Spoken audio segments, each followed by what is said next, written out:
All right, so welcome to another episode of 22 at the Lips. This is the podcast from EMS providers to EMS providers and healthcare providers and your everyday average bystander and your mom across the street and your neighbor, whoever it is.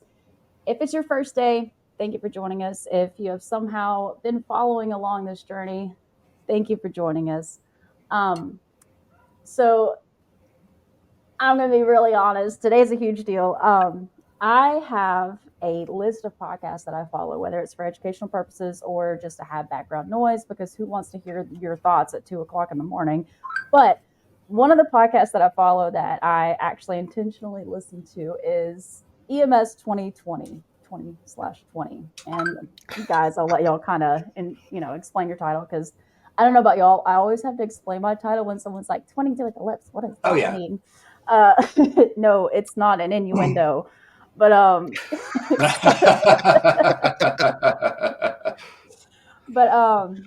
have been following Chris and Spencer and I do one of those from day one. I'm a huge fan. I've told people, whether they're in EMS or not, I've told everybody about y'all's podcast, because one, it's not just educational, but it's funny, and it's good stuff, good quality stuff. But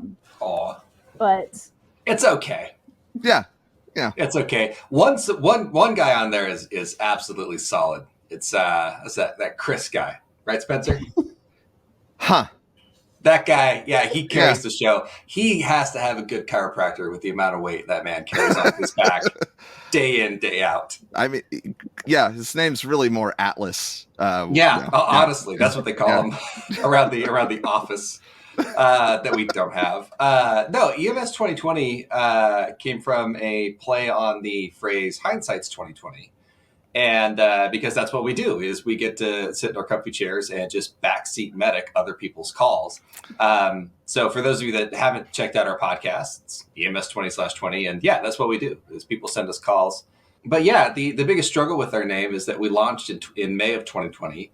And COVID also launched that year. And I think a lot of people, I think technically it launched in 2019. COVID. Oh, did it? But yeah. Gotcha. Yeah.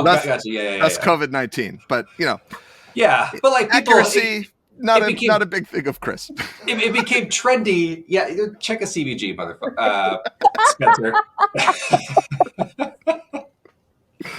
Anyway, So right, but then COVID became popular in 2020. I think that would be fair. Yeah. Sure. Yeah. And so a lot of people, I think, just thought we had an EMS show about a really effed up year in healthcare, but it wasn't. So, so it's like Chris kind of touched on. It's very much like when you listen. This is how I explain to people, like people who don't know what the podcast is. Somebody submits a call that they ran. You guys review it, and you take out what went well, what could have gone better next time try, kind of thing. Educational topics, bring in all of your kits ever, bring in your gosh darn oxygen. Or if you don't, just take good notes so you can submit it to our show. That's all I ask.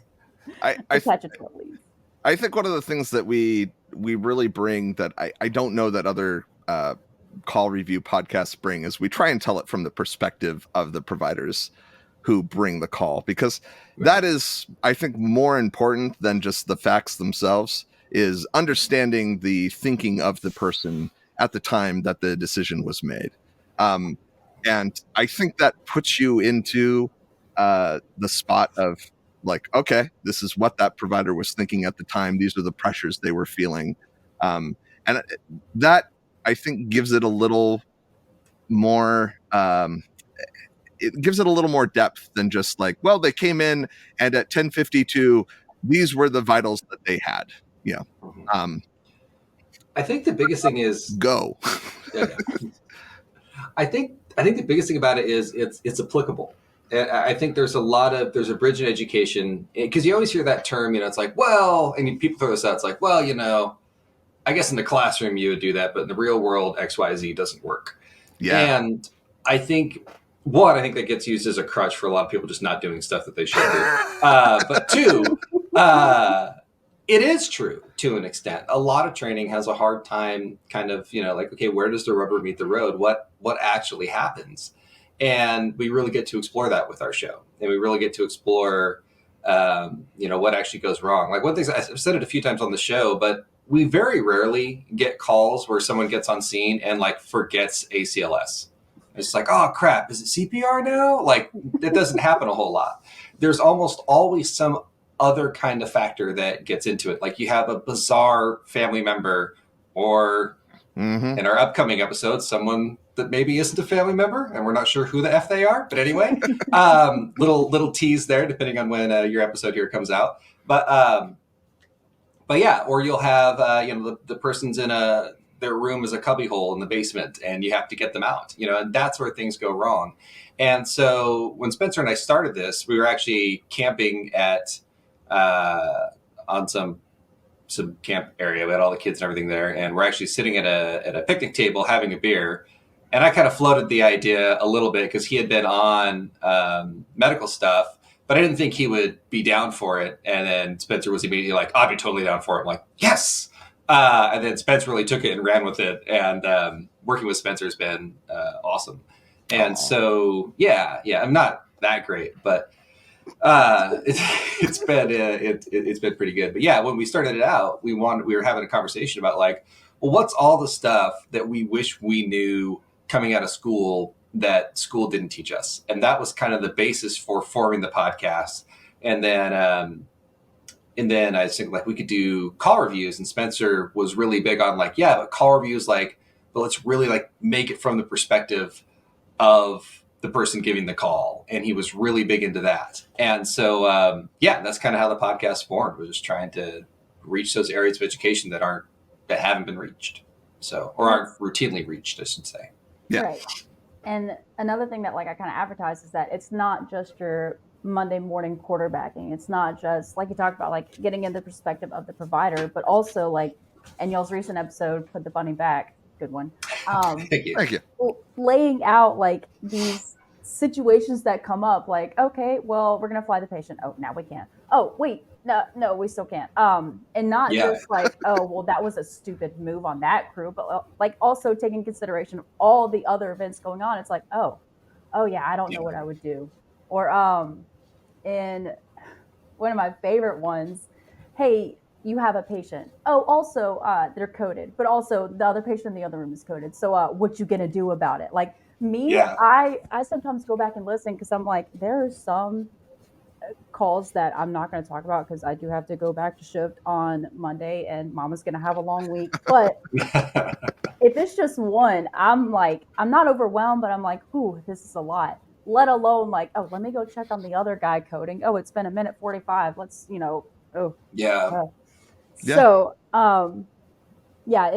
it's very much educational. And then there's some that like my significant other is not an EMS, but we listen to, I forgot the name of it, but it was the trauma one. That one, yeah. Still under of course. But the patient was still under the car, and I think it was that one. It might have been another one because I kind of listened to a bunch at once. Yeah, but I guess which one literally, like, it hasn't been a while since y'all have had one, but it was a moment where I was like, what are you doing? Like, what are you actually doing? So I'm not going to lie. Sometimes I listen because I'm like, I don't know a whole lot about a whole lot, but man, I feel a little bit better about myself. Yeah, that was, that might have been pulling a code out of a hat. Was the name of that one. HAT being HAT, the acronym. So, that's it. Yeah, that was the one. Yeah, pulling a code out of a hat. That was an interesting one. But yeah, that one was a lot of fun too. But I think the one you're talking about earlier with the double code is I See Dead People. And that is one of my favorite episodes. And I bring it up so often that someone commented on our social media, because there's an EMS 2020 drinking game, kind of an unofficial joke about every time like we do something that we typically do, like if I bring up the whole 4-year medic concept, but apparently they want to add every time Chris brings up the I See Dead People episode to that. Yeah, it's such a good episode too. And that's also the episode where we introduced our current theme song. Yeah. The original theme song was hilarious. It was a choice. It was a choice. It was like if NPR wanted to do EMS 2020. That was the start. It's just like dun dun dun dun dun dun, and that was it. Like I was about to deliver some very boring world events. That was the whole thing. You guys also have the RSI channel that is super cool. It is cool's one perspective. As the guy who primarily produces content for it, it's okay. Yep. The problem with it is, oh gosh, it's fun and I really like doing it, and I wish people would be able to check it out. The main reason we started it was because I wanted to be able to have like a creative outlet to do some other things, and EMS 2020 is a lot of fun, to the point that like I even still 140 something episodes later, I truly look forward to getting to sit down and record it. And keeping it fun has been a big key to its success, in the sense that we're still motivated to do it each and every day. But sometimes when we go outside of what people expect on EMS 2020, the viewership will drop. And that's fair, because, if you're going to go sit down and you're expecting to watch Game of Thrones and then a different show comes on, you're like, what the hell? It's going to turn people off. So I kind of wanted something to be able to be creative in another way. The problem is that video production, especially because I'm a little bit of a perfectionist, video production just takes a long time. And you have to sync up a lot of different things. And if one component goes wrong, it's like, well, how do I fix that? And you have the audio and the video and that kind of stuff. And so it does take a long time. I do want to do more content for it. And I will. It's not, to be clear, RSI isn't going anywhere. It's going to stay. It's just a matter of when it can really kick off. But yeah, I liked RSI because I could talk about, like, I really want to talk about, the innovation attempts, or the gut tubes that were going on in Rhode Island. Yeah, and all that stuff. And I went looking into that, and I'm like, gosh, this is not as clear cut as everyone made it out to be. I mean, everyone really jumped on Rhode Island for having these innovation rates. Specifically, they jumped on they have these EMT cardiacs there, which is kind of like an EMT advanced. But then you look at it and I'm like, well, no, the ratio of failed intubation makes sense for the ratio of EMT cardiacs to paramedics there, which is different than every other state in the union. Every other state in the union, you have this many EMTs. And for those that are listening on audio, my hands are super far apart. And then you have like this many paramedics. My hands are now a little closer. And then you have the intermediary levels are always the tiniest group, the in-between group. And now my hands are like really close. Like if you were backing a vehicle and someone was doing this, you'd stop. So anyway, but yeah, and it's really close. Rhode Island's completely different. Rhode Island, the intermediary level, is the largest group by a long shot. It's not even close. It dwarfs their EMT basics, EMT level. It dwarfs their paramedic level.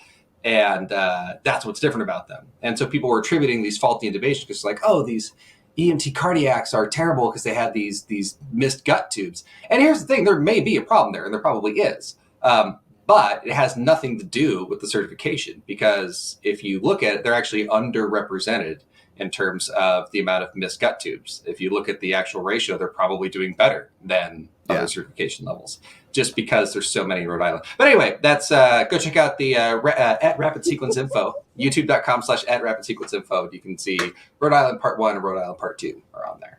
So lots of stuff to offer from Chris and Spencer. But before we get into the meat and potatoes of everything that is y'all's podcast, y'all's stories and whatnot, a couple of rapid fire questions. Okay. Number one. Ready. What's y'all's favorite movies? Oh man, I don't watch Aliens. A lot of movies. Oh yeah, Aliens is so much fun. It stays good. Like other movies, you go back and you're like, oh man, The Lion King was such a great movie when I was a kid, and then you watch it as an adult, you're like, oh, this actually isn't as good as I remember. Yeah, but Aliens just persists. Gosh, I'm going to sound really lame. I just don't sit down and watch a ton of movies. There's You are right. there's a mini series that I watched recently that I really liked. Not quite a movie, but it's only like it's kind of a movie. It's just like when someone wants to make a long movie, they make it into a series. But it starred Michael Scott from The Office, whatever that actor's name is. Stop. I know you're lying. I can't. For some reason, I can't remember the guy's name because you're asking. I think it's called The Patient. And yeah, Steve Carell. And and he stars as and he's a psychiatrist in there, and he gets abducted by a serial killer who just wants help with his mental health. But he can't be honest with people that he's a serial killer, so he abducts this guy as his own personal therapist. And I watched that, and that's a really good series. I think it's on Hulu. Okay.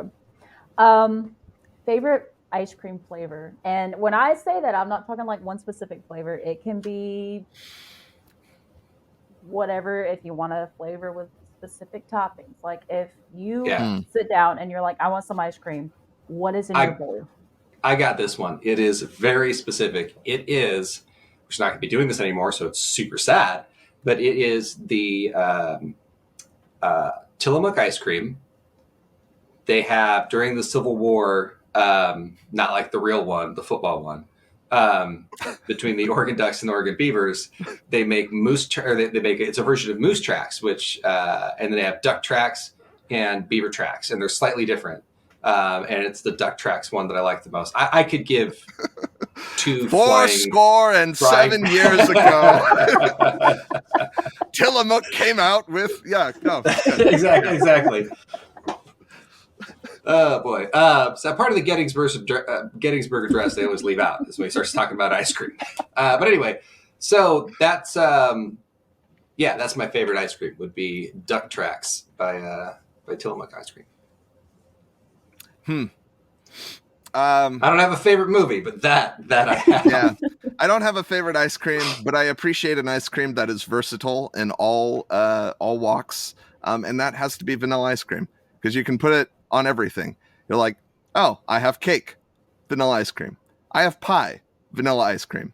There's not one situation where vanilla ice cream is where you're like, wow, I am underserved. This strawberry rhubarb pie. You know what it needed? Moose tracks.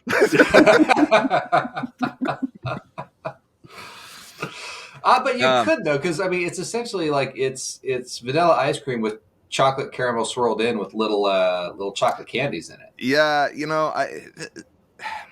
I'd put that on a steak and eat it. Jesus Christ! I don't care. I have found that like sometimes two really good things that you think should go together, like chocolate and strawberry rhubarb, just don't. Just don't. Yeah. I don't think I've ever had a strawberry rhubarb pie. Well, I just killed the whole show. That was it. All right, cool. Wow. That was I'm allergic to strawberries, so I'm not even gonna vouch in on this. I've never had one, and now I never will. So must be nice. Yeah. Well, don't have a strawberry rhubarb pie, but have a rhubarb pie. It's a friend of mine is like, why would you have an onion pie? Because that's essentially what it is. But fuck that. It's delicious. And I stand by that swear word in that moment. Yeah. Okay, gotcha. It was worth it. Yeah, it was worth it. An onion pie. All right. So before y'all started EMS 2020, before medical stuff came around and all of those great things, what's y'all stories? Like what? No, I'm not talking like when you ask your patient, when did the pain start? And we go all the way back to like 20 years. Like I'm talking like y'all stories in EMS. Like why did you join EMS? Y'all are flight medics now. Wow. Why did you get into flight? I'm just kidding. What's y'all's backgrounds? Like what, and then if you also want to kind of add in like a reflection of like where you are now with the podcast, and you got all these listeners and all these people that ask questions and bring up these calls and stuff like that. Do you ever have like reflection moments of like, man, if I had known I would be here when I first started versus where I am now, that kind of thing? Like, do y'all ever have that? Yeah. I mean, I just summarized a completely unrelated YouTube channel to you a little bit ago, and that was a pretty close-ended question. And now you're giving me this. I mean, it's a lot of time. By the way, I'm not offended if you cut anything I say. It's totally fine. It's I'm totally actually fine. going to cut all of you and just keep Spencer. And Oh, hold on! I got to take this mic that I Chris bought me and drop it. But Spencer's really just a construct that I made anyway. So really, you're just keeping me. Well, Spencer and I actually have a shared history. We actually go way back before EMS. Yeah, it's true. Yeah, we went to the same high school. Yep. We didn't hang out at all. We were not friends. No. No. In fact, when we finally met up again, we were both taking a technical rescue class at PCC, and I walked in there, I didn't know anybody, but I'm like, gosh, hey, I think I walked up to you and I said, hey, is it Oliver Spencer or Spencer Oliver? And he's like, Spencer Oliver. And then we sat next to each other and we joked about the high school we both went to.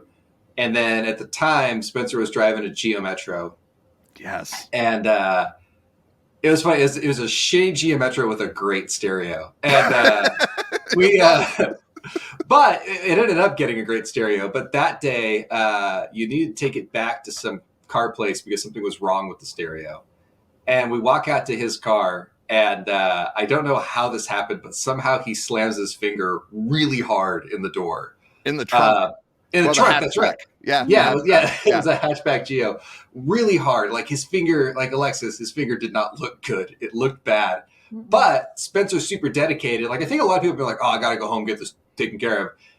We go back to class. He finds a bowl and some ice, and he's just sitting there in class with his finger like in this bowl of ice the entire time, just taking the whole class. And then I'm like, well, hey man, you should come work for us because I get a headhunter's fee if you come work for me at the ambulance agency. I was driving wheelchair vans at the time, or was I in the ambulance? No, you were in a wheelchair van at that point. Okay. Yeah. Yeah, and then Spence came over, and then but I guess I'll start with my story about what got me into EMS, and part of it was access. Is my dad was in EMS. He was a paramedic for a private ambulance company, and then he became a paramedic for a fire department.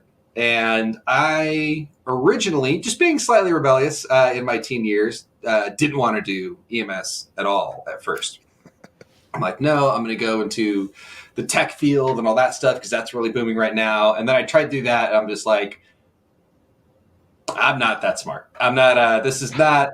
I didn't really. I mean, the people in that field, they're great people and everything, but like the particular people that I was trying to work with and taking classes with and trying to move in that career, I just didn't gel with that group very well. And so that kind of drove me away to go do something else. And then I witnessed a pretty bad accident and pulled over to try and help. And I'm like, it was a motorcycle accident. This guy he died. But I was just like, I can't do anything.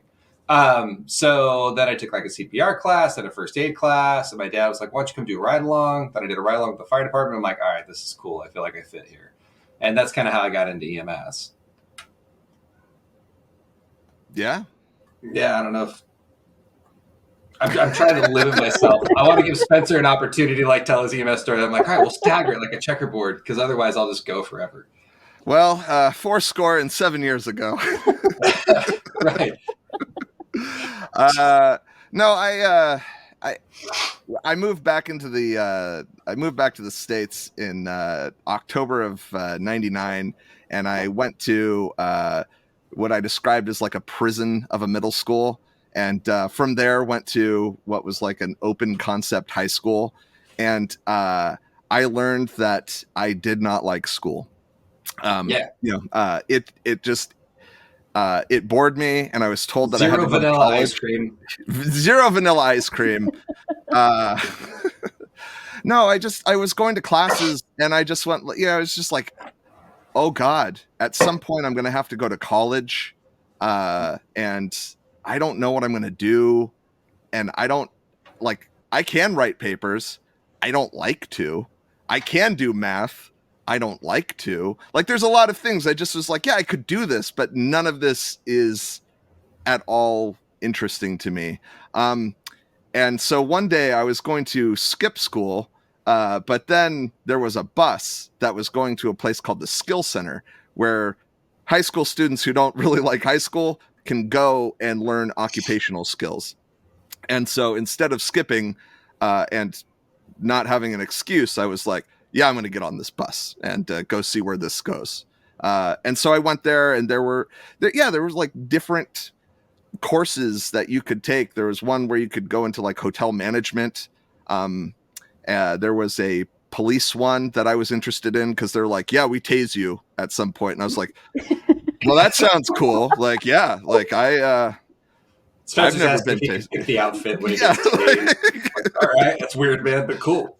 But they were like, you'll have to learn a lot of laws before you get to that point. And I was like, that sounds kind of like that's a lot of down payment to get to the one thing I want to do. But there was a fire science classroom, and they were, they were spraying water on fire, and they were all wearing turnouts, and they were, doing stuff with fire engines, and it was outside, and I went, okay, yeah, I think I could do that. And I'd had family who were in the fire industry, and I just never thought of that before as an option. And I was like, at least I won't have to go to fucking math class anymore. Like, there will be something else for me to do outside of like having to suffer through a full day of high school again. And so I got into that program, and I learned that I didn't want to be a firefighter. I do not have a personality that really jives with, I think, what the fire industry is looking for. Really, anybody, but yeah, or in it. Yeah, I'm not for everyone. I know. But I learned through that, I found EMS, and I was like, well, that sounds like an interesting job, because like everyone with ADHD, I like new things, and I like things that have adrenaline with them. And I found that those situations they were attractive to me. And so I told myself that, all right, well, I'll just become a paramedic while I figure out, what I'm going to do for college. Like, that would be my college job. And, maybe, I don't know. Basically, Spencer's still planning on leaving the industry for college. He just has at some point. So. Yeah, at some point I probably should. What I like about your story is that at one point you're like, okay, I could get tased, or I could light stuff on fire. Which career path do I want? No one said anything about math, so it's going to be one of these. Well, that's what I was about to say. Like, you literally did all this so you could skip the math class, and lo and behold, you have a job that's like 80% doing the math. Like, what? Yeah, it turns out that when you have a reason to do math that is exciting, suddenly math is a lot more fun. I'm still not very good at it. Like, I do it via calculator, but if you don't do this calculation and use your math right now, this patient's going to die. So good luck. Well, but the advantage here, though, is because of Spencer's very deep hatred for numbers and counting and stuff. He's actually come up with a couple really quick ways. Like, he always has the quickest, easiest way to like figure out a drip rate that he brings to the show. And so it's one of those things that I super appreciate about his hatred for numbers, is that I also hate numbers. Not like he hates numbers, but I still hate them. And he makes me hate them less. Yeah. Well, it's sort of, that's one of the things I think, like the one of the principles of the show is like, you don't have to be good at things, but you have to know that you're not good at things and come up with solutions to solve that problem before it is a problem.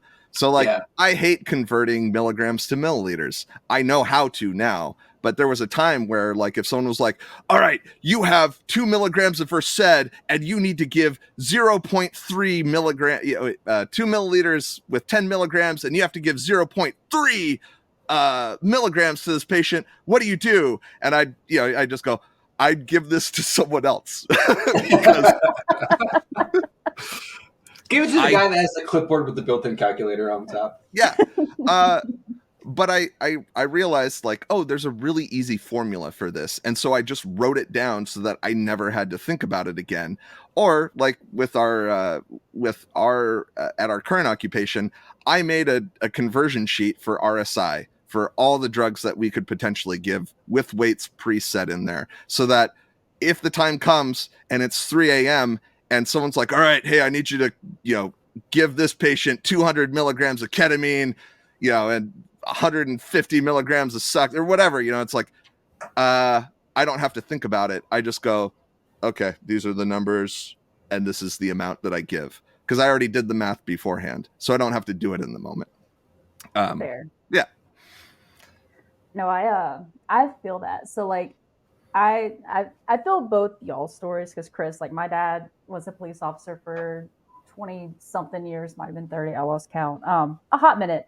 But Yeah.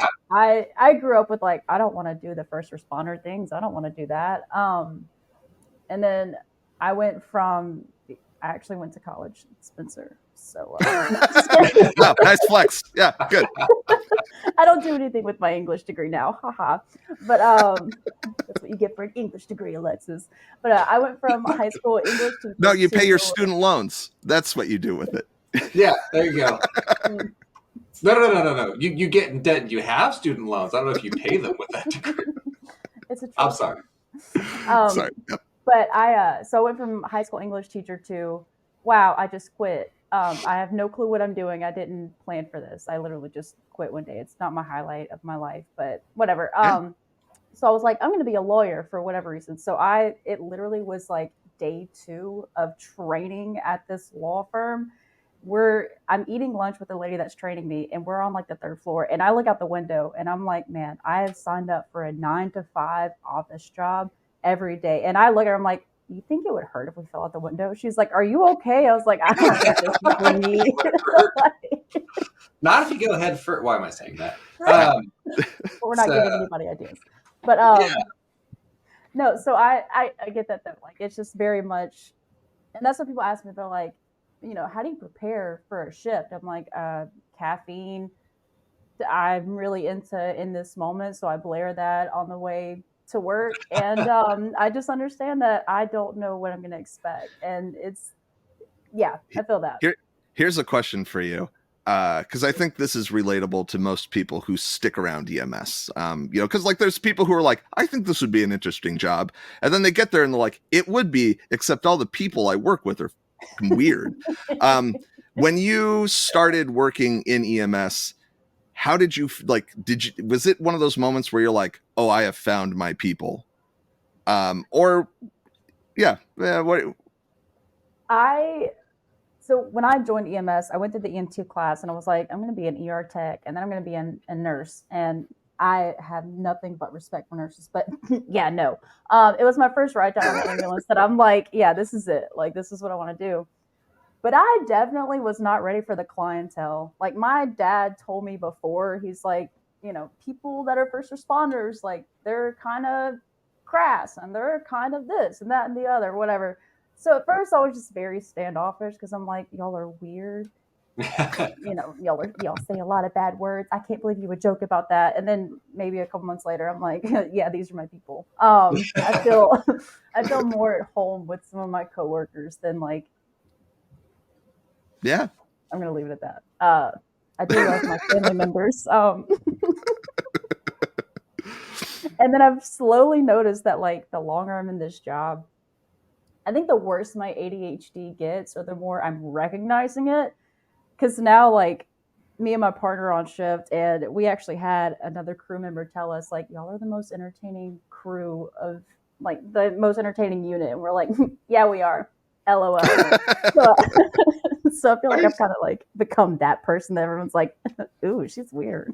Where's that award at the EMS awards ceremony? Like everyone's like, medic of the year, instructor of the year. What about like funniest crew? Here you go, guys. There's actually not awards. It's printouts of emails that we get of HR supervisors telling us, please stop. Hey, you got another smart drive. The camera caught you doing this. Please stop doing that. So Mark Frank and I, the partner I had with my previous podcast, him and I worked together for quite a chunk of time. And we had a supervisor once, as a joke, make like a Mad Libs incident report where it was just blank spaces we could fill in, and it was just like, today Mark and I did blank. It resulted in blank. We are very, very blank for the blank that we blank. Just like that kind of stuff. And so, yeah, it was a good time. And I had a spot for a picture we could draw too. If you wanted to draw a picture. I don't know if it's like this for y'all. My partner made a TikTok yesterday of like, it's like this thing where it's like point of view, you sign up for a shift with us or whatever, and then it's like all these tiny clips with no context of little things we've done. And it got to the point where she's like maybe 3 minutes in creating this, and she's like, "Can you think I could post this?" And I'm like, "Oh no, don't post that. We'll get in lots of trouble." So it like all of the ideas, like it's a really good video. Find me on TikTok and go find it. It's funny, but no, it's. But I feel like you have to have a little bit of that to make your shift enjoyable, and it's also as far as like dynamics of partners and the people you work with in general, like you have to be able to have a little bit of that to get through your shift. Like it's especially, and I do want to point out one thing I've noticed with y'all's podcast. It's the people that you don't work with or the people that you don't like that you get those moments where it's like, oh man, I know I have them sometimes where I'm on a call and I'm like, I'm about to end up on EMS 2020 if I don't watch myself. Like, Oh man, it's kind of funny you say that because every once in a blue moon, and we don't want our show to be used like this, and so but every once in a blue moon, we'll get a call submission where we'll read it and we'll be like, oh yeah, this person just hates their partner and wants to throw them under the bus in a grand public way. Like that's and so for that reason, we do change a lot of the we change. We don't change that much. We just change it enough to give people plausible deniability. And so, it's, but yeah, that is one of the reasons. So yeah, every now and then we do get someone that's like, I'm like, oh, you hate this person with a fiery passion, and that's why you sent this. They even suggested their own theme. They want their partner to be Darth Vader. That's bizarre. That's weird. Dad? No. There was the one. I'll put my own horn if you want to contact me and find it. There was the one I had submitted, like the episode, which it was y'all's beginning stages. It was not an intentional. I'm submitting an episode. It was literally I'd had XYZ incident happen, and I was telling my partner about it, and I hadn't worked with him on the incident call, whatever you want to call it, and I was like, this was crazy. He's like, bro, you're an idiot. I'm like, oh, what? So I didn't know who else to talk to, so I was like, I'm going to email these guys because they go over calls all the time. They'll be able to tell me if I was dumb. And y'all were like, yeah, that was kind of dumb, but we'd love to make it an episode. I'm like, oh. LOL. Can't we? Yeah. Every once in a blue moon, too, we'll discover, and we always check with people who submit, like if we discover, for example, we did have a crew once that gave us a call, and while we're reviewing the call with each other, we're kind of like, oh, they kind of missed something here that they really should have done. And in that particular instance, we got back to the crew and we're like, hey, so we found that this should have been done instead. If you don't want us to air this call, we won't. And they were still really cool. It's like, no, we agree. You're right. That could have been done. We're fine with you still airing the call. And I thought that really spoke volumes about them as well. But yeah, we don't want to make people regret submitting the call.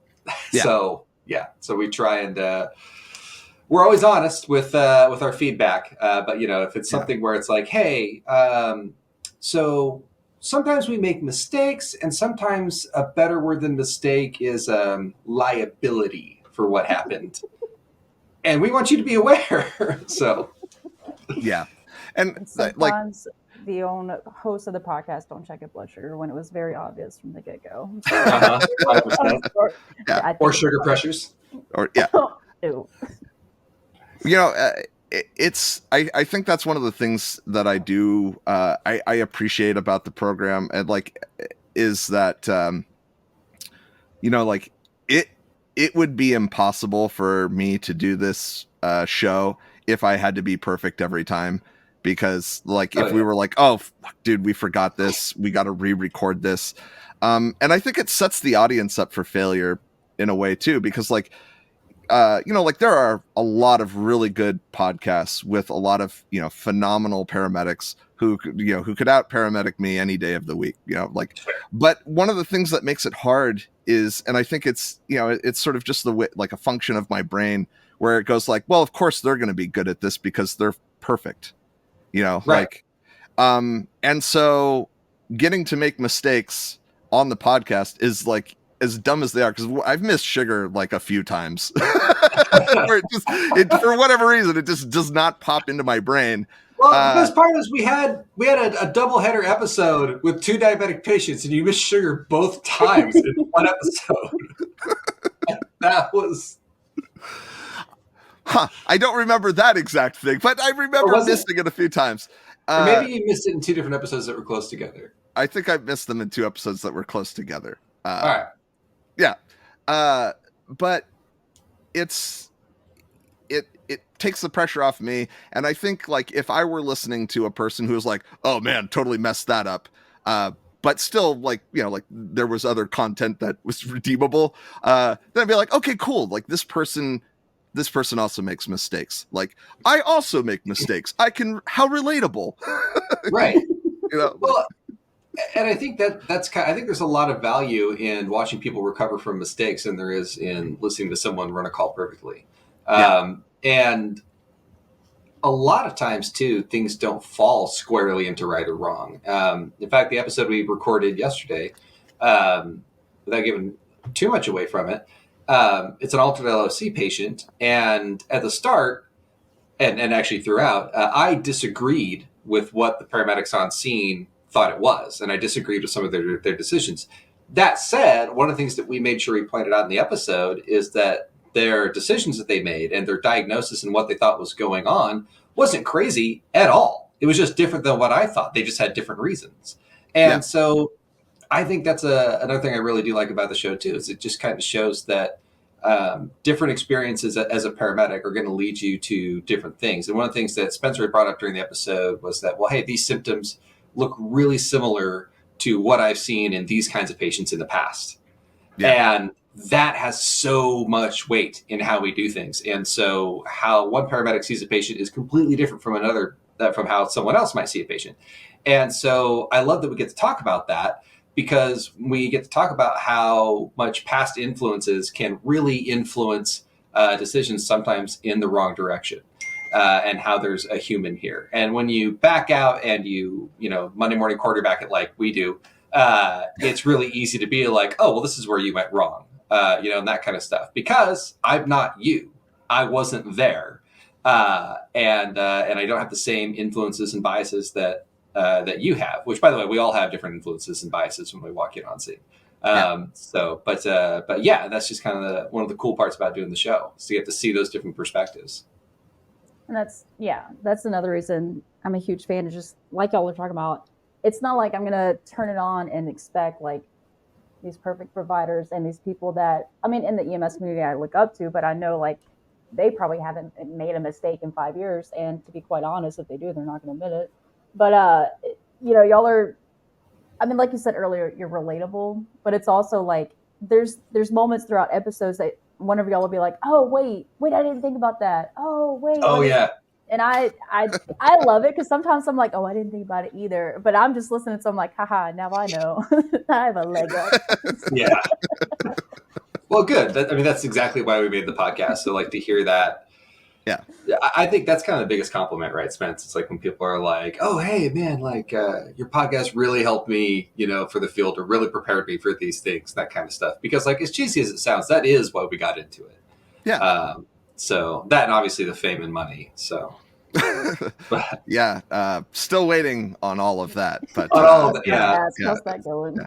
Yeah. I mean, it's not there. Well, it's just I'm recording in my uninsulated garage with a red blanket behind me, and I think people out there might have the perception that I just take all the company's money, and it is fair that most of the company's money is stuff that we've bought that is in my place. So now that I realize that, Tesla in well, the like, driveway too. oh yeah, exactly. Well, wait, sorry, which Tesla were you talking about? But anyway, but yeah, like there's a camera, there's all the tripods, there's lights, there's the whole like the studio makeup and all the foam padding, and then the computers and this microphone and all this stuff, which given was all purchased by our company, and it's in my house, but it's our money, Spencer. So don't worry.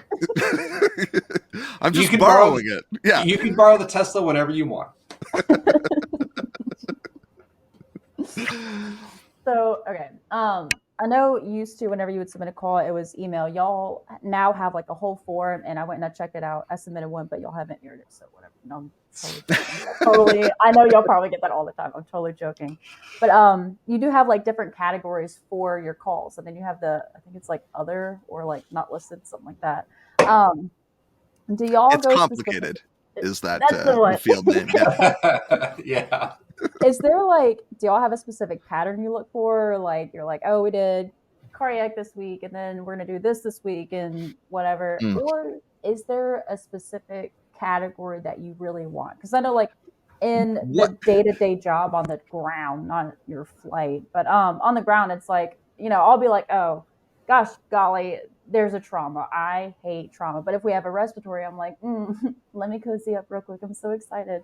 So like, is there like specific calls that y'all like, or? So I guess the question would be, is there calls that we prefer when we're working ground shifts, or is there a call that like calls that we look for the podcast? Okay. What I try to do when because I occasionally Chris will surprise me and go through and be like, hey, I picked the call. Which, okay, to be fair, there's a lot of stuff I do for this podcast. Yeah, no. Yeah, a lot. He buys all the equipment and stores it at the Tesla. Like he's taking good care of me. I had to get the Tesla Cybertruck to make more space. So there's that. No, Chris has the hardest job, which is he has to edit all of our stuff, and there's a reason I don't have equipment, and that's because it scares me and I have no idea what I'm doing with it. And I don't know the first thing about editing. To Chris's credit, he's been like, hey man, why don't I teach you how to do this? And I've done the, yep. And that just never followed through because again, it scares me and I don't like it. So Chris gets that. And of course I like to give him the episodes where I'm like, hey, why don't we record Tuesday night? And he's like, it comes out Wednesday morning. And I'm like, okay, pulling it all nighter.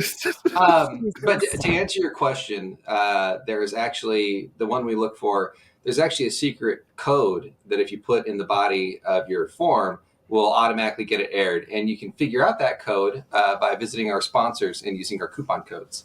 And I'm just kidding. That's the other thing I do for the podcast. I try and go out and get, we both do this, but I feel like I have more passion for it. I don't know. I just wind up doing it more, but I feel like I don't know. Like, I don't know what to do with my hands when I'm like, give us money. Do I hold my hands out like this in a cupping? Like, please, sir, may I have more porridge? I don't know what to do with that. But I go and get the money so I can get another Tesla. It's basically what I'm saying. But I'm sorry, you had a question a while ago about what we look for. I haven't answered it, so.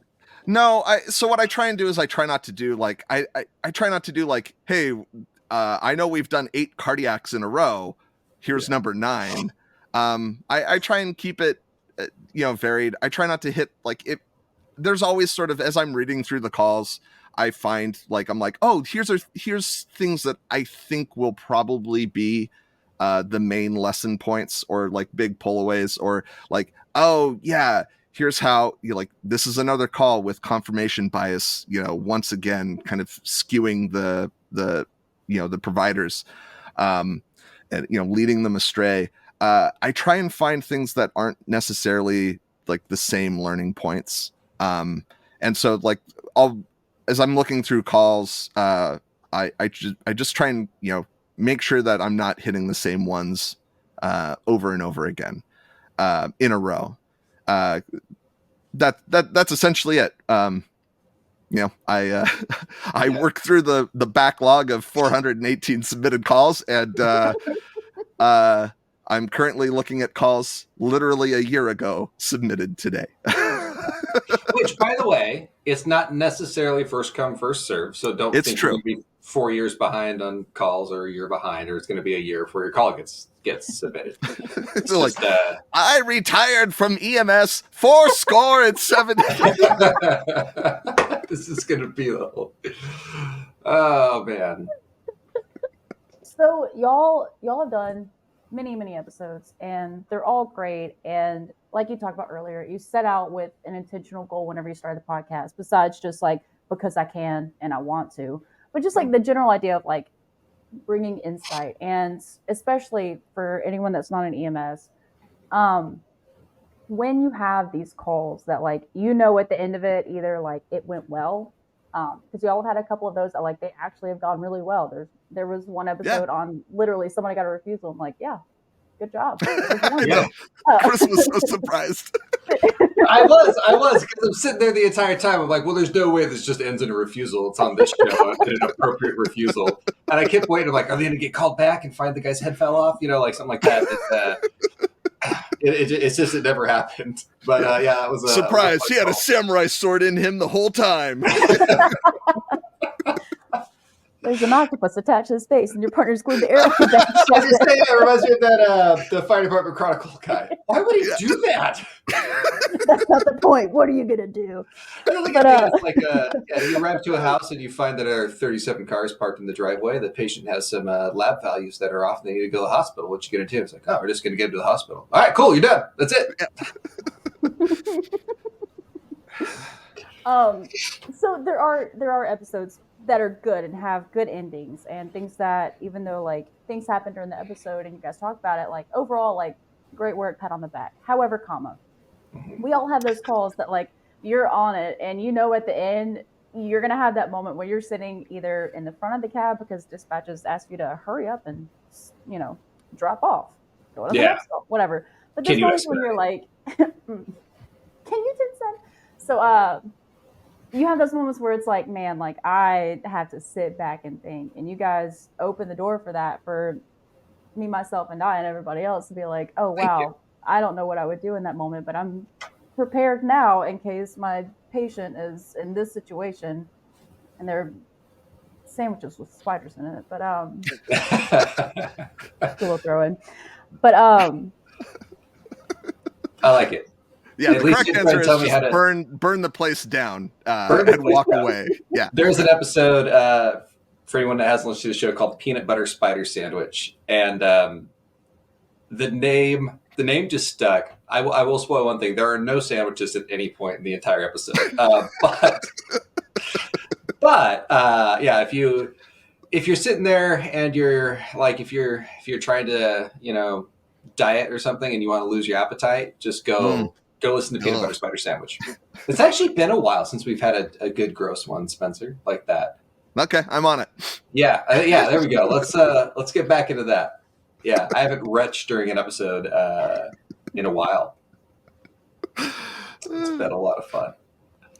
But so yeah, you guys have all these episodes and you have all these topics, and y'all talk about like the clinical side of things, obviously. Do you ever have moments where it's like you're recording the episode, you're talking about the names, obviously y'all are more than qualified, you're flight medics, but do you ever have moments where it's like, man, if people knew that I really sometimes don't feel like, I don't know how to put this, not like I don't know what I'm doing, but like I have made this mistake one time, or basically imposter syndrome, because anytime, like I had somebody one time, bless their sweet soul, they were asking about going into EMS, and they were like, what are some pointers, XYZ, and I'm like, oh, this, that, and the other, think about this, think about that. And they're like, well, if I'm going to take anybody's advice, it's going to be from you, because you have that podcast and it's cool. I'm like, why are you listening? But also, I'm like, oh, baby, no, I almost quit yesterday because I don't feel like I know what I'm doing. Like, don't listen to me. But I'm just kidding. Please listen to the podcast. But Jeff, Master of Medics, I'm so sorry. Why did you have faith in me? The views expressed by Alexis are not necessarily that of 22 of the Whips. Yeah. Oh God, I've definitely had moments where we've done advertisements, and I'm like, why do people pay us for this? Like, why? Well, even like our most recent ad we did for the Fast 24 conference coming up, which actually I believe Master Medics is going to be at. They will be both speaking and teaching one of the pre-conventions, or I have to pre-con. pause you real quick. Dude, I knew as soon as this recording was coming up, I was like, if Chris drops some stupid thing about this conference like he has in the past episode. I'm excited to go though. I'm only saying that because I'm stupid jealous. I am so stupid jealous. But anyways. Yeah, but we recently did an ad for it, and I had so much fun doing the ad. And then anyway, it was a great time, but it was so stupid. But and then I'm done with it. I'm like, oh, I think this is funny, but it's really dumb. And I'm like, why is anybody paying us to to speak on their behalf at all? And then our contact with Flightbridge ED sent an email immediately and was like, this was amazing. This was absolutely hilarious. I laughed my ass off. And I'm just like, yes, these are the right people to advertise with. Because we decided early on, like, we don't want to, like, it's really important that we advertise like with the right people for a number of reasons. Because a really good way to make sure that your listeners don't follow your sponsors is to have crappy sponsors. And then people will be like, oh, yeah, I'm not going to trust anything Chris and Spencer say. So we're selective. We get a lot of offers, namely for like bizarre energy drinks and stuff will come through. Like, this one will give you more power. Or like, hey, our doctor wrote a book and wants to be on your podcast so you can interview him. And I want to be like, do you listen to our podcast? Yeah. When was the last time? The only time we have guests on our podcast is if they want to contribute to a call. Yep. And we've stood by that, and we've had some awesome guests because of that. But yeah, we've kind of stood by it. I'm just kind of talking again, aren't I? All right, cool. Anyway, back to you, Alexis. Sorry. To your point, if like when we're reviewing a call, if like there's definitely topics where I'm like, I'm not qualified to talk about this. That's where we try and get people who might be more qualified to weigh in and come in and give us not just like we don't want people who are like, oh, I know about this in a clinical sense. I'm like, well, I also can read Wikipedia, but you want people who have managed cases similar to that. Like there's one that is on hold because it's a really just incredibly complicated polypharma overdose, and like I have handled polypharma overdoses, but it like I would just be on Wikipedia going like, okay, and so this medication does this with this effect, and they also took this one. I don't know how they work together, but probably bad. It would be far better to have a toxicologist come on and go like, oh yeah, no, when these combine, they synergistically work to try and kill the patient. Or to be like, what was The Simpsons where like, Mr. Burns, you are alive because literally every disease known to man is trying to kill you and they're competing. And it's like they're trying to go through a door all at the same time and they can't, Like, so like that's how we get around those and I think we're honest if we're like, yeah, I've never run a call like this before.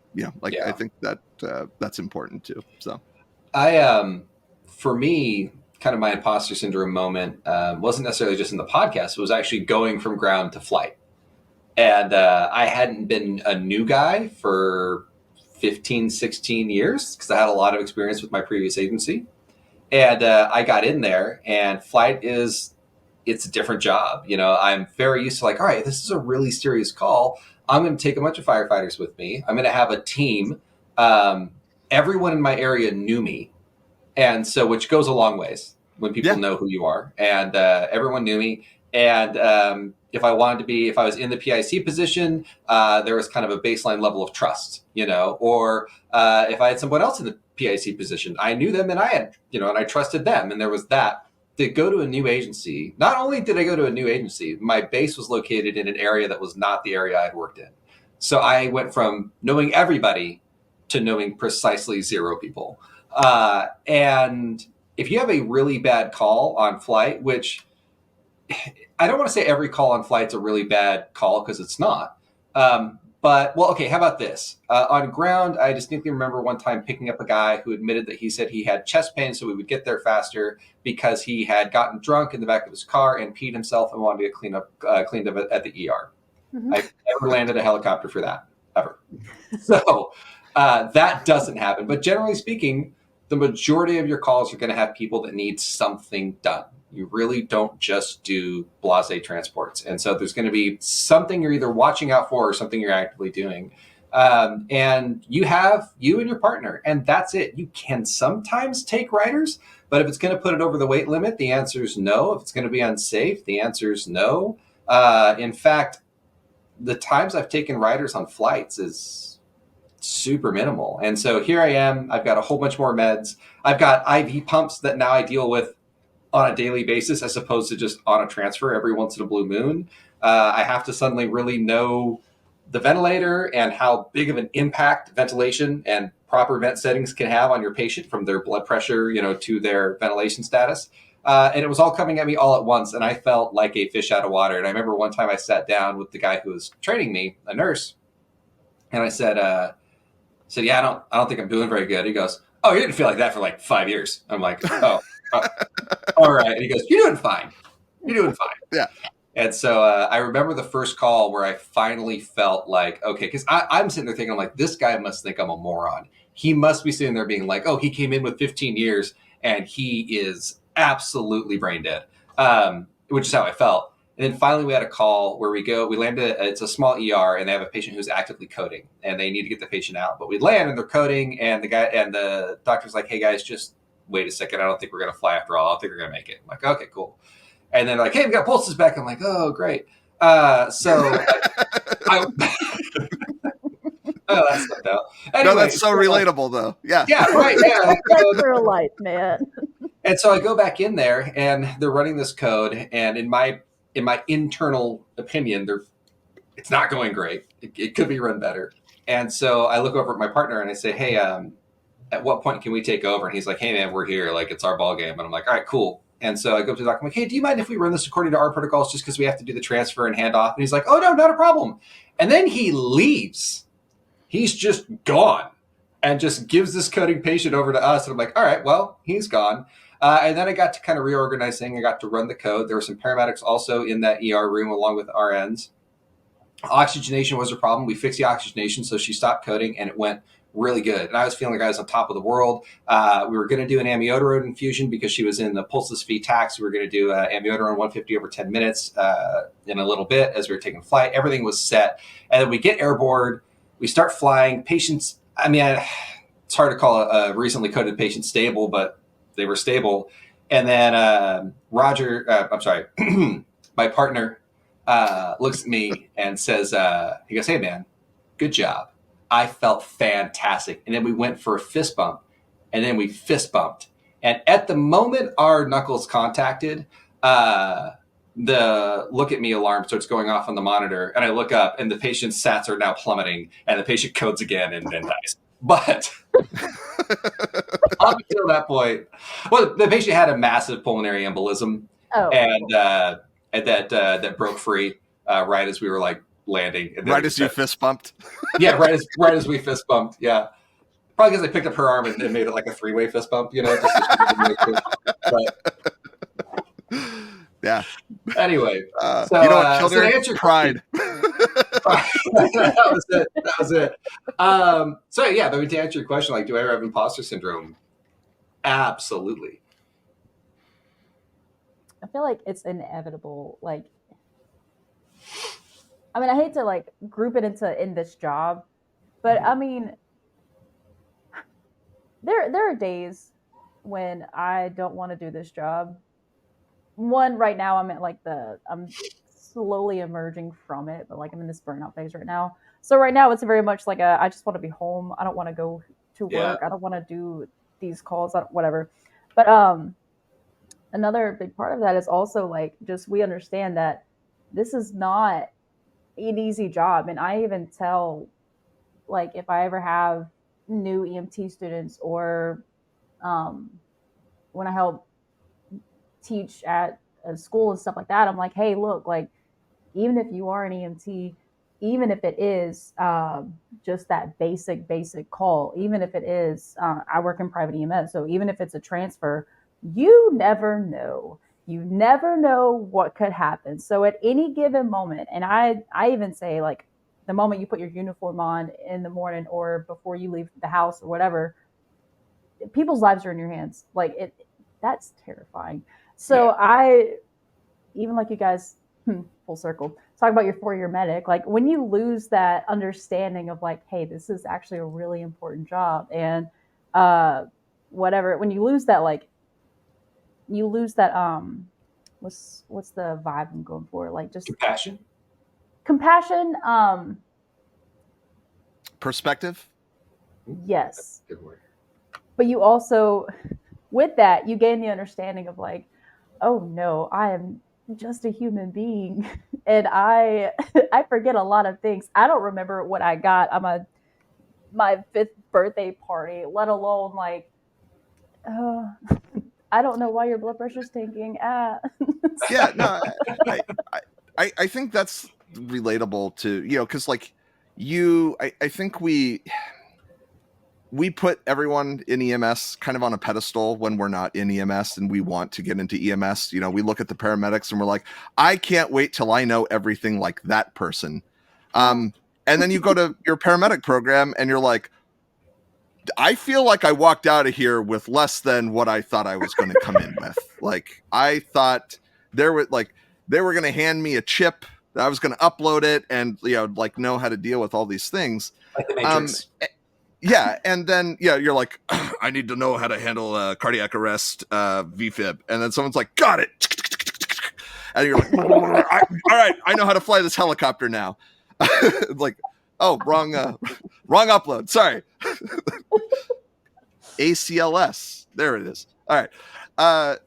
No, but like, we come out and we don't know that, and we feel like we should, because we know our expectation of the people, prior to being in that position was like, they will know what to do.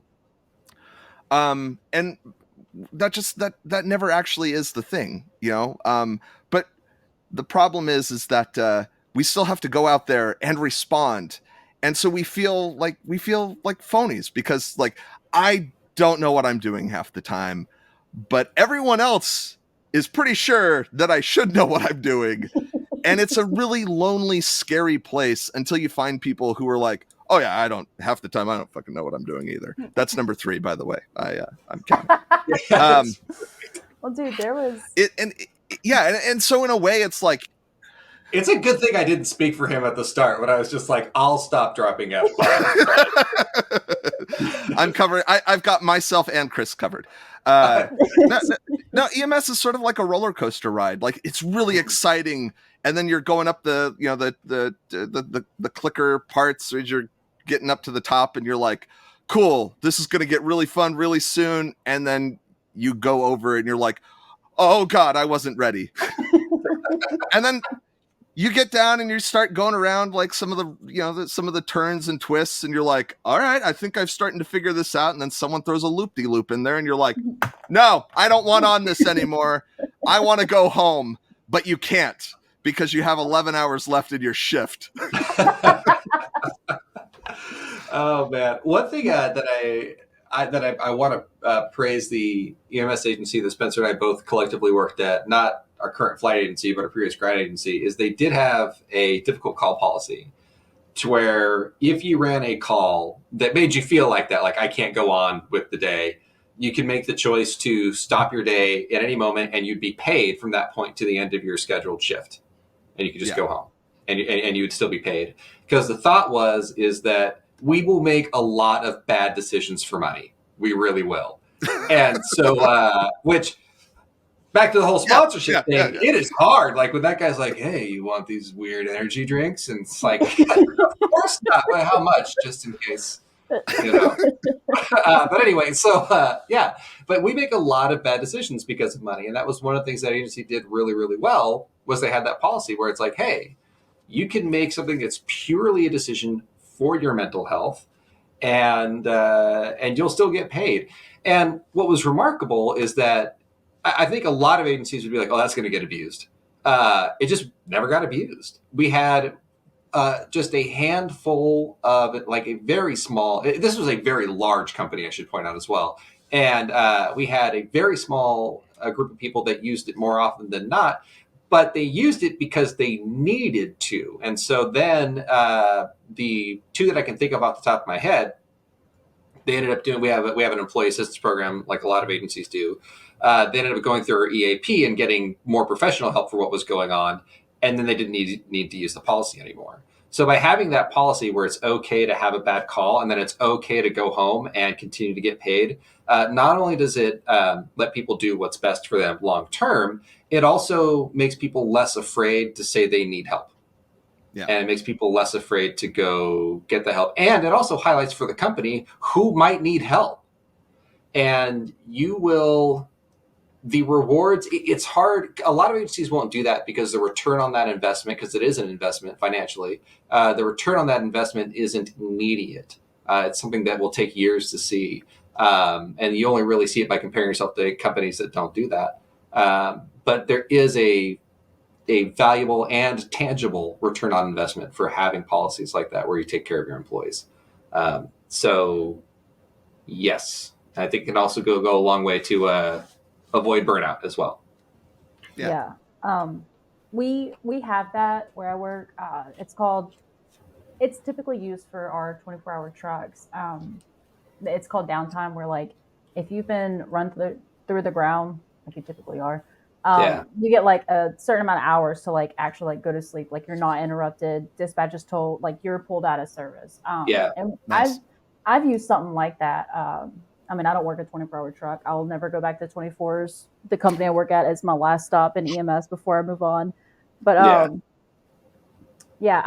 used it, and it wasn't like a call that it's like it's going to keep me up for the rest of my life every night, whatever. And like I'm going to think about it when I'm in a bad spot. It was just very much like situational. Like it was my nephew's like he just turned 1 that day. First call of the day. I know I'm missing his birthday party. Is a 1-year-old having status epileptic seizures, and oh no, dude, it was a lot. And that's what during the call, like managed what I could, did what I could, got him to the ER. Congratulations, you get a paycheck, you did your job. It wasn't that. It was just like I was like, oh my god, like woo. So I called our supervisor and I'm like, hey, I need some downtime. And he was like, do you need to go home? I was like, hey, my guy. Yeah. No, I mean, need a nap. But no, like just give me an hour to get through this chart. Let me sit, let me breathe. And I think it's vital. We also have the EAPs, like you have I'm not going to advertise my company right now. I appreciate the company I work for. Thank you, all of my supervisors and the man that writes my paycheck. But anyways, one supervisor. Just kidding. Yeah. I'm kidding. I you know who you are. Yeah. But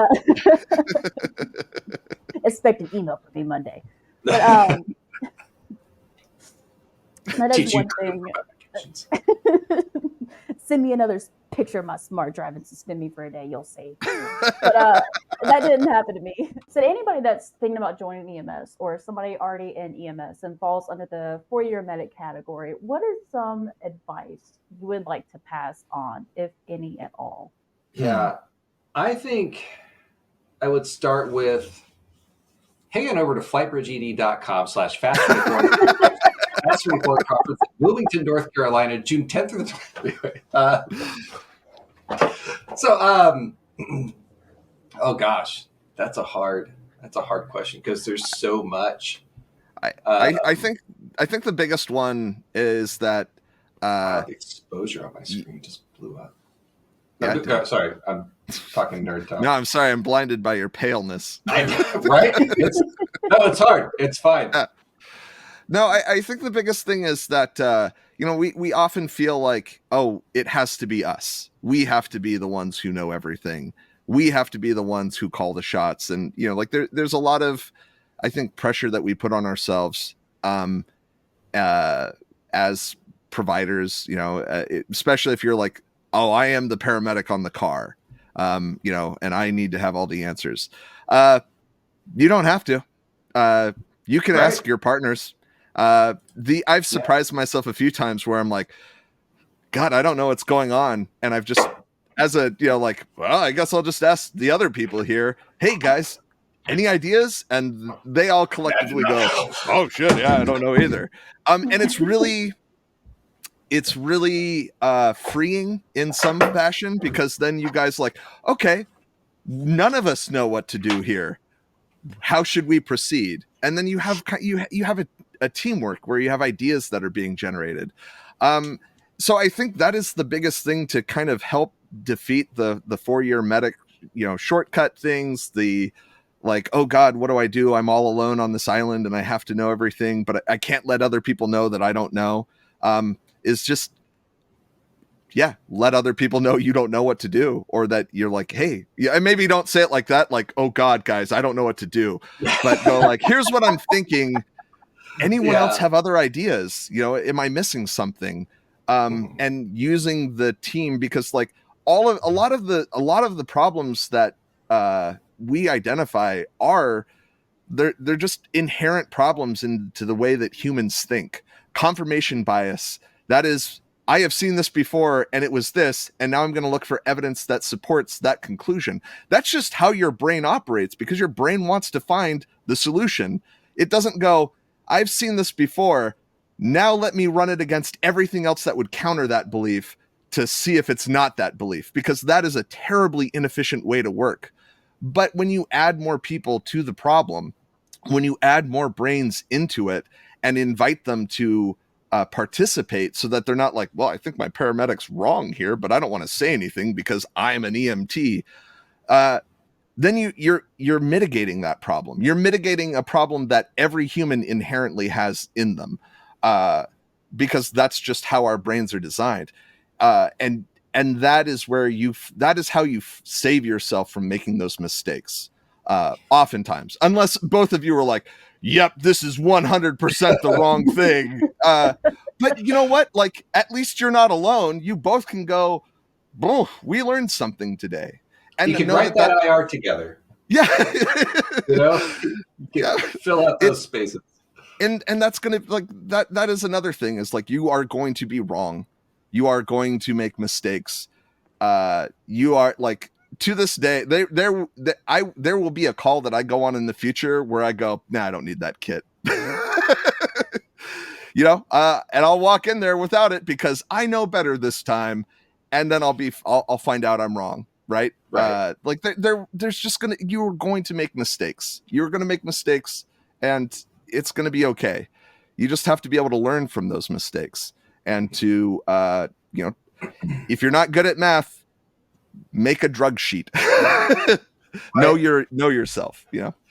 I think the key to really getting into EMS and doing well is, I mean, and everything he said, plus, I think one of the things to understand is, especially if you're just getting into EMS, is that it is a long career, and there's a lot of different places you can go in EMS, whether it's fire, private ambulance, or flight. For me, going to flight saved my career. I don't know that I would still be in EMS if I did not get into flight and enjoy it. I needed something different. I needed to start doing something where I felt like I was really making a difference, and I need to really work for a really strong, solid agency on top of all that. So what I would say is, recognize it's a career, it's a journey. Where you're starting now is not necessarily where you'll always be if it's a bad place. But generally speaking, seek out agencies that encourage open communication, that encourage people to admit their mistakes, and that really focus on building a better employee. And one of the things that we always talked about when I was supervisor at my previous agency was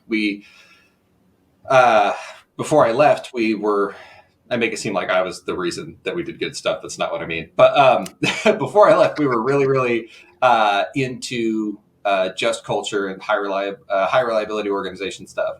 And a big part of that, kind of the driving force behind that, like when you're a supervisor, when something goes wrong, when there's a bad outcome, everything you do, whether it's disciplinary, coaching, any of it, is all to build a better employee.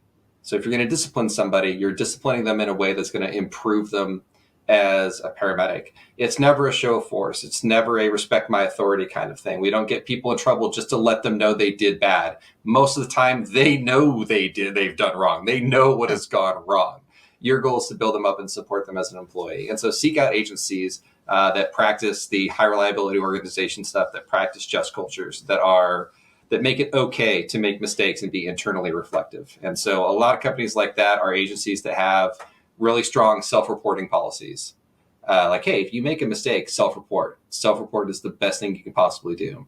There are agencies that have really good policies around really good system policies. You know, they look at the system first when something goes wrong. They don't just look at the individuals. They don't just do automatic terminations when things go really, really bad.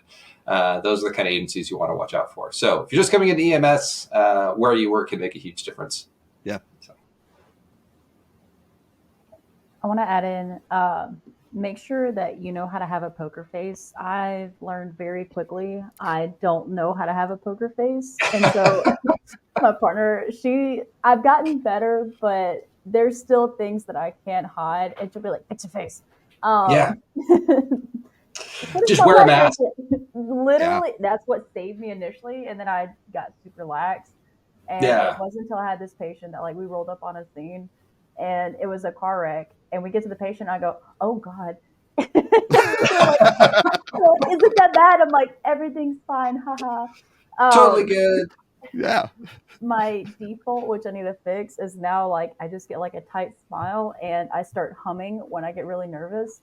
And what song do you hum? Anything. Typically, it's Amazing Grace. I don't even know the words to Amazing Grace, but in my mind, No one I'm does. like, if there are higher powers that be, they can show up real quick. Probably better that it's not Come Home Sweet Chariot. Right.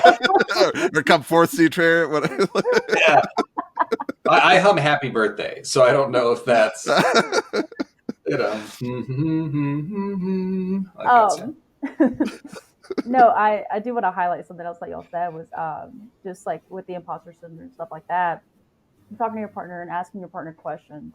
When me and my partner first, the one I have right now, we've almost been working together for a year now. Like that's the homie, that's my girl. But when we first started working together, she's like, I really appreciate that you admit that sometimes you don't have an answer. And I'm like, I mean, I do have answers. I'm not stupid. She's like, no, not like that. I'm like, please don't sell me short. I already sell myself short. But she'll just say, like, you know, if I don't know this, and it's not like life critical, like I know what a stimulant looks like, but if I can't tell you which artery is according to which lead, like I'll look it up and I'll be like, oh yeah, and now we both know. And then even in interventions, when like I know, for instance, the first time I pushed Levofed was with her. And I was like, hey, look, like things aren't looking good. I'm going to go ahead and start Levo. Like we need to head on out to the hospital effective immediately. After she was like, how'd you do the calculations? How'd you do this and that? I was like, I'm going to be honest. It was my first time and I was really nervous. So I looked up the protocol really fast. And she was like, oh, really? I was like, yeah, but don't tell nobody. Honestly, though, I mean, I think that's an okay tactic. And the agency I work at now, that same nurse was like, hey man, like so the agency we work at now, because we cover such a large area, we don't really worry about county specific protocols. We have what we call our patient care guidelines, emphasis on the guideline. But yeah, he was like, hey man, like you're not going to know everything at all times, and things change. Like if you need to look something up in the PCGs, it is better to look it up and be right than to wing it and be wrong. Because what I can tell you is that our physician advisor is not going to sit there and read the chart and be like, you know what? I bet he had to look that up, but I'm mad. That's not going to happen. But what will happen if he's like, oh, that's the wrong drug, then yeah, he's going to be upset. So yeah, It's Yep. I think it's totally okay. Now, obviously, you have to have a baseline level of knowledge. You can't be sitting there and be like, okay, CPR. What's the ratio on that again? What was the Taylor Swift song I was supposed to? That's not even going to be in your base. So, Googling talk squiggly lines on your SBT. yeah. What do angry squiggles look like? If the first words your paramedic says when they walk in is "Hey Siri," then it's probably a bad.